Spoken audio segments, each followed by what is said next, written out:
Good morning. I'm a representative of Group 5, and we will be presenting the Thomas Green case today. I'm going to give a brief overview of the Thomas Green case. When Thomas Green began working for the company that he worked for, McDonald was the vice president who promoted him because of his qualifications and things that he felt that were lacking in the company. The old senior financial analyst, Davis, was initially supposed to promote his replacement, but seeing as he wasn't allotted that opportunity, he got a lot of personal issues mixed up in the worst place. He began to nitpick at Thomas Green's work. He then used this nitpicking that he used in the workplace and all of Thomas Green's work to further present to McDonald in order to get a proposition to fire him. Little did he know that McDonald once spoke to Green about the issues, and now Green was pretty much lost. The fundamental management problem in the Thomas Green case was professional versus personal. When McDonald decided to hire Thomas Green or promote Thomas Green, Davis should have just treated him as any other employee, but instead he critiqued him a lot harder than any other employee because he did not get to hire him himself. This caused problems in the workplace for Davis because he was nitpicking at all of his work and wasn't really allowing him the space and the opportunity that he needed to grow.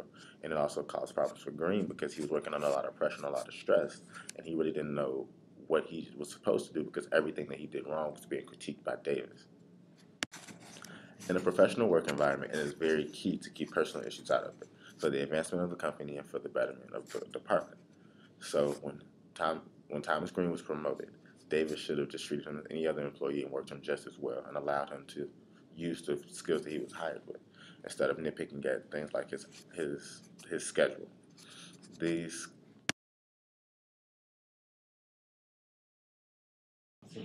The personal relationship between Thomas Green and Frank Davis became a volatile one after the meeting incident. Frank Davis had much animosity against Green for being promoted and not being a part of the promotion process. In effect, Davis took it upon himself to criticize Green's work and competence. Davis's unprofessionalism ignited the fire to start this dysfunctional relationship. In effect, Green took it upon himself to question Davis's growth rate forecast, calling them unrealistic. Not to mention, this was his first meeting in front of countless executives. Green's shortcomings occurred when he kept trying to prove his point in the meeting, interrupting and ignoring Davis's points. This was extremely unprofessional on Green's part due to his timing of his comments. Green's untimely, rude, disrespectful comments in front of colleagues would be. Both Davis and Green's personalities clashed often, which didn't help either. Green preferred face-to-face meetings while Davis would opt for memos and proposals. Green strived to be creative and try new ideas, while Davis criticized Green's creativity and complained about not being able to locate him on a daily basis.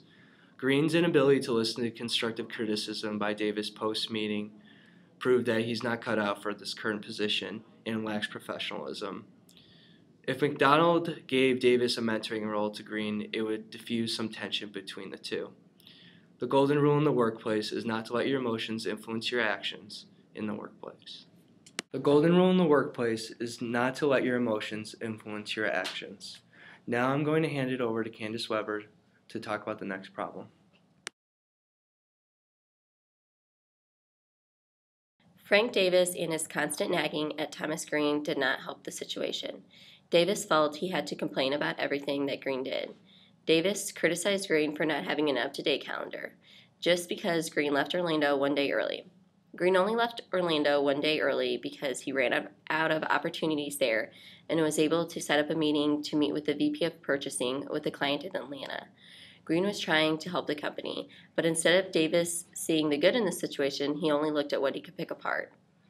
Green was not perfect in the situation by any means. He should have had more respect for Davis. Conversely, if Davis would have given Green some positive feedback, perhaps Green's respect issue would not have existed. Nitpicking that Davis did continuously was destructive to the company. Davis, being Green's manager, should have shown better leadership skills. Productive leaders are supposed to create group cohesion and resolve conflicts within the group. Davis did neither of these. The issues that Davis had with Green's performance stemmed from Green not being the person that Davis wanted to hire in the position. Davis had his own idea on who should have been promoted. Now I'm going to pass it over to Josh Lapp to talk about some recommended solutions. I'm going to be talking about the recommended solutions for this case. And with Frank Davis and Thomas Green are both having jurisdictional ambiguity in the roles within the company. Davis needs to respect VP McDonald's decision on promoting Green to senior market specialist and help him transition into his new position. As well as Green needs to realize though McDonald promoted him, Davis is his boss and to respect his authority. Both have brought personal feelings into their professional environment at dynamic displays.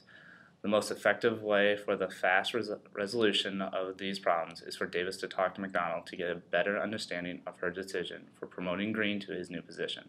From there, both Davis and Green need to sit down and discuss the problems between them.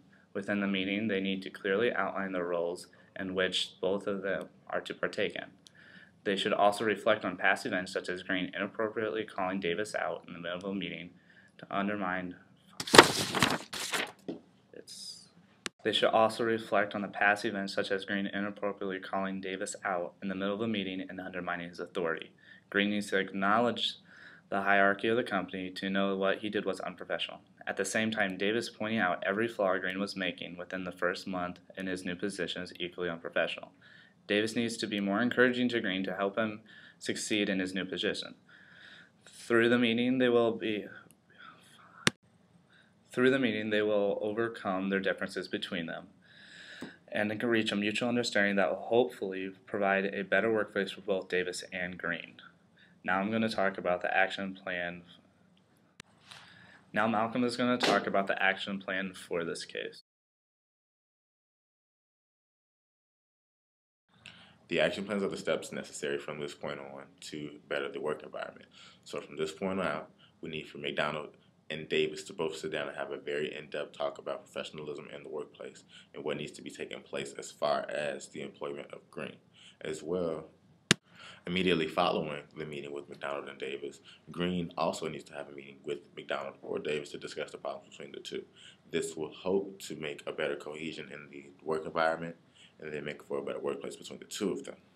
And lastly, Green needs to undergo an intensive management training because although he is qualified for the position, he does not meet all of the qualifications, and that is partially why Davis is so hard on him, because he has not been properly trained for the said position.